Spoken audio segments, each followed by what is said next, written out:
உண்மையிலேயே நம்ம சிந்தாமணி வந்து இப்ப நான் இப்போ திருந்திட்டா அப்படின்னு சொல்லிட்டு எல்லாருமே நினைச்சிட்டு இருக்காங்க. சிந்தாமணில இருந்து அஞ்சல் வரைக்கும் எல்லாருமே.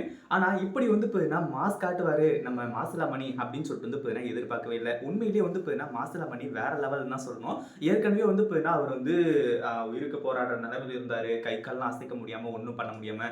இப்போ ஓரளவுக்கு வந்து இப்ப நல்லா கியூர் ஆயிட்டு வந்துட்டு இருக்காங்க. உண்மையிலேயே வந்து இப்ப இந்த அஞ்சல் வந்து இப்ப திருந்திட்டாளா அப்படின்னு சொல்லிட்டு வந்து இப்ப அவங்க அப்பா வந்து அவங்க அப்பாவோட விஷயத்துல வந்து சொல்லும்போது அஞ்சலி எல்லாம் திருந்துற ஆளே கிடையாது. அது மட்டும் இல்லாம நான் ஒரு வீடியோ உங்களுக்கு அனுப்பிச்சிருக்கேன் பாருங்க கார்த்திக். அதாவது கார்த்திக் மாப்ள நீங்க வந்து எந்த காலத்திலயும் அஞ்சலிய மட்டும் வந்து இப்படி வந்து சேர்த்துக்கவே சேர்த்துக்காதீங்க.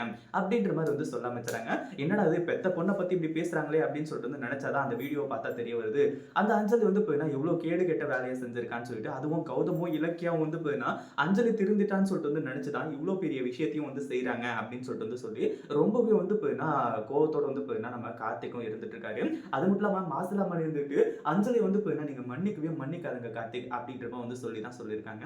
அதுக்கு முன்னாடி என்ன விழான் நடக்குது அப்படின்னு சொல்லிட்டு பார்க்கறதுக்கு முன்னாடி இப்பதான் நம்ம சேனலுக்கு ஃபர்ஸ்ட் டைம் வரீங்க அப்படின்னா கீழே இருக்க சப்ஸ்கிரைப் பட்டனை பிரஸ் பண்ணிக்கோங்க. இப்போ நம்ம கார்த்திக் வந்துட்டு அஞ்சலியோட இந்த ஒரு பாசத்தை, இந்த ஒரு வேஷத்தை இது எல்லாத்தையுமே வந்து நம்புறாரா கேட்டா, அப்படி வந்து நம்புறது கிடையாது.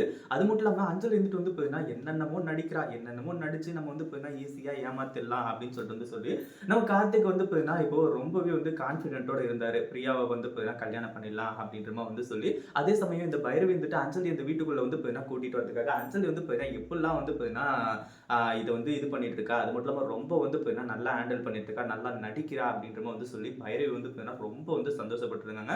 ஏன்னா அஞ்சலி வந்து இந்த வீட்டுக்குள்ள மறுபடியும் என்ட்ரி கொடுத்தான்னு வைங்களேன். அதுக்கப்புறம் அந்த பைரவிக்கு வந்து ரொம்ப கொண்டாட்டம் ஆயிடும். நம்ம இலக்கியாவை வந்து விரட்டுறதுக்காக. ஆனா இலக்கியாவை விரட்டணும் அப்படின்னு சொல்லிட்டு வந்து நினைச்சா கண்டிப்பா அது நடக்காத ஒரு காரியம் அப்படின்னு சொல்லிட்டு வந்து தெரியும். ஆனா இவங்க எல்லாருமே சேர்ந்து கண்டிப்பா வந்து ஏதாச்சும் ஒரு பிளான் வந்து பண்ணுவாங்க. இதுக்கு நடுவுல நம்ம கார்த்திக் எப்படி வந்து போன் வருது அப்படின்னு பாத்தீங்கன்னா, இப்போ நம்ம இவங்க அதாவது மாசிலாமணி இருந்துட்டு ஏற்கனவே அவர் வந்து ரொம்ப பேசணும் அப்படின்னு சொல்லிட்டு முயற்சி பண்ணிட்டு இருக்காரு. ஆனா பேச முடியல. அது மட்டும் இல்லாம இப்போ தான் பொண்ணோட வாழ்க்கையை வந்து காப்பாற்றணும் அப்படின்றதையும் தாண்டி அந்த குடும்பத்தோட வாழ்க்கையை காப்பாற்றணும் அப்படின்றதுக்காக வந்து என்ன நடந்தாலும் சரி நான் இப்பவே வந்து மாப்பிள்ளைக்கு ஃபோன் பண்ணி சொல்ல போறேன் அப்படின்ற மாதிரி வந்து சொல்லி கரெக்டா வந்து இந்த அஞ்சலியை ஏத்துக்க போற அந்த ஒரு சுச்சுவேஷன்ல நம்ம கார்த்திக்கு ஃபோன் வருது. இங்க பாருங்க மாப்பிள்ள நீங்க நினைக்கிற மாதிரி அஞ்சலி கிடையாது. அஞ்சலி வந்து திருந்திட்டான்னு சொல்லிட்டு கௌதமும் இலக்கியவும் நினைச்சுதான் அங்க வந்து எல்லாத்தையுமே பண்ணிட்டு இருக்காங்க. அஞ்சலி திருந்தவும் இல்லை ஒன்றும் இல்லை. அஞ்சலி வந்து மன்னிச்சு ஏத்துக்காதீங்க. நான் சொல்றேன் உன் மாமனார் சொல்றேன் அப்படின்ற மாதிரி வந்து சொல்லி இந்த இடத்துல வந்து சொல்ல ஆரம்பிச்சாங்க. கடைசியில் நம்ம கார்த்திக்கு செம்ம டென்ஷன் செம்ம கோவம் ஆரம்பிச்சிருது. அது மட்டும் இல்லாமல் நீ திருந்துட்டியாடி அப்படின்னு சொல்லிட்டு வந்து சொல்லி அப்படியே அடி அடி நடிச்சு வெளுத்து கட்ட ஆரம்பிச்சாங்க. இதை பத்தி நீங்க என்ன நினைக்கிறீங்க? இப்போ மாசிலாமணி மாஸ் காட்டினார்னா எப்படி இருக்கும் அப்படின்றத கமெண்ட் பண்ணுங்க. இந்த வீடியோ பிடிச்சிருந்தா லைக் பண்ணுங்க, ஷேர் பண்ணுங்க. இப்பதான் நம்ம சேனலுக்கு ஃபர்ஸ்ட் டைம் வரீங்க அப்படின்னா கீழே இருக்க சப்ஸ்கிரைப் பட்டனை பிரஸ் பண்ணிக்கோங்க.